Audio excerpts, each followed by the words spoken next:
Ang Indio Gigante breeding ay patuloy na pinapaunlad at may mataas na demand. Ngunit bago ito umabot sa kasalukuyang antas, dumaan ito sa mahabang kasaysayan. Sa farm ni na Clydeson at Antonio Carlos, matatagpuan ang mga elite na Indio Gigante.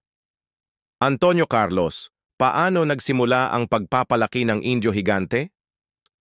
Ang lahing ito ay matagal nang nasa aming pamilya. Kami ang ilan sa mga pioneers ng Indio Gigante na sinimulan pa ng aking mga lolo't lola sa magkabilang panig. Bata pa ako nang bigyan ako ng unang inahing manok ng aking ninang. At mula noon, mas naging interesado ako sa pagpapabuti ng lahi. Dati, tinatawag itong Indian chicken. Ngunit matapos ang crossbreeding sa Siamo at Malay, naging Indio Gigante ito, mas malaki at mas mabigat kaysa sa mga fighting roosters. Sa paglipas ng panahon, mas umunlad ang breeding techniques. Noon, itinuturing lang silang pangkaraniwang alagang manok, ngunit ngayon, isa na itong highly profitable na negosyo, lalo na para sa mga elite breeders.